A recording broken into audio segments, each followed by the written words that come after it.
mais également auparavant. La première abolition de l'esclavage, le 4 février 1794, on disait alors le 16 pluviose en deux. Car si on ne rappelle pas ces dates, de mon point de vue, on ne fait pas leur travail républicain dans sa plénitude. De quoi parlons-nous? Depuis des siècles, l'esclavage est un des éléments qui est un facteur de richesse, notamment dans la grande île de Saint-Domingue, aujourd'hui Haïti. 15 millions de gens, sans doute, ont été soumis à l'esclavage durant des siècles, vous le savez. Mais ce qu'il est intéressant d'observer, c'est que même la gigantesque impulsion humaniste de 1789, proclamant à l'occasion de la Déclaration des droits de l'homme, dès son article 1, que les hommes naissent et demeurent libres et égaux en droit, ne va pas traiter définitivement et régler la question de l'esclavage. Cela déjà nous inspire. Il ne suffit pas de proclamer des droits pour qu'ils deviennent des réalités. Car aussitôt que cette Déclaration des droits de l'homme est adoptée, le puissant lobby des colons, qui a des élus au sein de cette Assemblée, intervient pour faire en sorte que cela ne s'applique pas dans les colonies, et notamment à Saint-Domingue. Et nous aurons ce paradoxe qui durera pendant 5 ans, où à la fois la grande révolution française a une onde révolutionnaire sur l'ensemble de l'Europe, mais au sein des colonies, pour de basses raisons économiques, elle n'abolit pas l'esclavage. Le débat se perpétue en 1791 par des débats très importants, des femmes et des hommes courageuses, notamment les femmes, ne les oublions pas, mais à l'époque, vous le savez, les parlementaires étaient uniquement des hommes, prendront la parole. Il y a notamment une société dont je voudrais rappeler le nom, la Société des Amis des Noirs, avec un personnage comme l'abbé Grégoire et d'autres encore qui portent depuis longtemps ce combat. Et ils interviennent à l'Assemblée nationale. Il y en a un aussi qui prend la parole, qui m'est cher, et qui a donné le nom ici à une station de métro, Robespierre, qui intervient à la tribune pour dire « Périssent nos colonies plutôt que les principes », dit-il à ceux qui disent « Mais si vous abolissez l'esclavage, alors le coût économique sera trop important ». Le débat dure longtemps. Dans la terrible hiérarchie qui existait au sein de l'esclavage, il y avait les Noirs, il y avait ce qu'on appelait les libres de couleur, c'est-à-dire les métis, comme on le dit aujourd'hui, une hiérarchie terrible qui existait. Et les choses finalement arrivent à ce qu'en 1792, bien sûr les Noirs ne sont pas encore libérés, mais les colons, sous la pression, acceptent que les libres de couleur, les métis, obtiennent l'égalité des droits avec les maîtres blancs. On envoie 2 représentants, qui s'appellent Santonel, Polverel et Santonax, pardon, dans les îles pour dire aux colons blancs que désormais les métis qui sont minoritaires doivent avoir les mêmes droits que les colons blancs. Ils ne l'acceptent pas.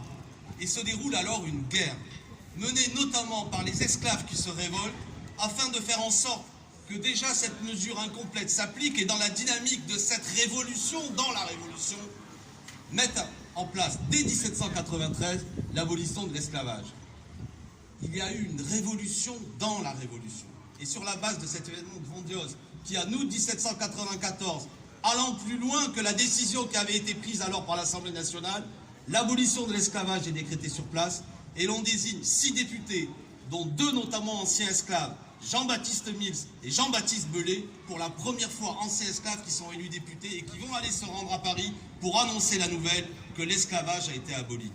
C'est là la date du 4 février 1794. À ceux qui m'écoutent, je tiens à ce que cela soit clair. Il n'aura pas fallu la déclaration de 1789, texte magnifique et grandiose que nous devons apprendre à nos enfants, pour que concrètement cela s'applique partout sur le territoire. Il a fallu qu'encore des femmes et des hommes luttent et que les esclaves prennent eux-mêmes en charge ce combat. J'ai pour moi une conviction, si je célèbre la mémoire de Victor Schœlcher, ça n'est pas lui qui a accordé la liberté aux esclaves, ce sont les esclaves eux-mêmes qui se sont battus pour obtenir cette liberté. Et même si la figure de Victor Schœlcher nous est chère, et nous devons défendre sa mémoire, je n'oublie pas, Schœlcher lui-même avait été, sous la pression, obligé d'en arriver là, qu'en 1848, il a même eu un remboursement financier aux maîtres blancs pour qu'ils acceptent l'abolition de l'esclavage. Oui, il y a eu un dédommagement financier, ce qui n'était pas le cas en 1794. Chers amis, c'est cette mémoire-là que je pense qu'il faut transmettre. Première abolition de l'esclavage, octroyée notamment grâce au combat incessant de ces esclaves qui avaient entendu le message de la Révolution française et qui regrettaient qu'elle n'ait pas encore d'application concrète pour leur quotidien. Et puis aussi, allons jusqu'au bout, en 1802, quelqu'un qui est alors premier consul et qui deviendra par la suite empereur des Français, Napoléon Bonaparte, envoie la troupe pour rétablir l'esclavage.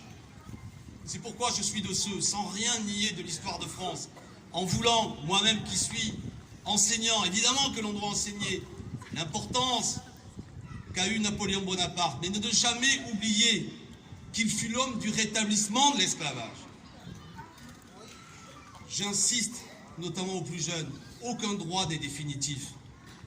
Il n'y a pas de république sans républicain. Chaque droit doit être accompagné de l'activité concrète de femmes et d'hommes pour qu'ils vivent et parfois qu'ils s'étendent. Il ne suffit pas d'inscrire sur les bâtiments officiels une devise révolutionnaire absolument magnifique pour qu'elle soit une réalité. Et je sais, Patrice, que tu partages ça et que la mairie de Montreuil agit pour que nos lois, nos droits deviennent des réalités concrètes.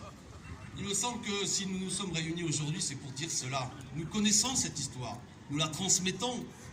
Nous voulons qu'elle devienne quelque chose qui est un puissant encouragement à continuer à défendre nos idéaux, pas seulement dans des proclamations formelles, mais dans une claire compréhension que ce sont les femmes et les hommes, souvent les plus opprimés, qui font l'histoire en luttant pour leur émancipation. Alors ça a été dit, je termine. Aussi incroyable soit-il aujourd'hui, il y a encore des millions de femmes et d'hommes, d'enfants, qui sont aujourd'hui esclaves. Et donc je crois que c'est notre rôle à nous, la France, éclairée de cette histoire, connaisseur de la complexité des événements, de tout faire au niveau international pour que soient rudement sanctionnés les pays où l'esclavage humain existe encore. Et que pourquoi pas nous cessions parfois des échanges commerciaux avec des pays où cela est encore des réalités, où des enfants travaillent, où des femmes sont soumises à l'état d'esclavage au nom du fait qu'elles deviennent personnel de maison. C'est un combat qu'il faut mener si l'on veut rester fidèle à cette dynamique que je vous ai décrite de la proclamation des droits de l'homme de 1789 et de son application concrète 5 ans plus tard. Je termine sur une dernière chose. Jean-Baptiste Belay, dont je vous ai parlé.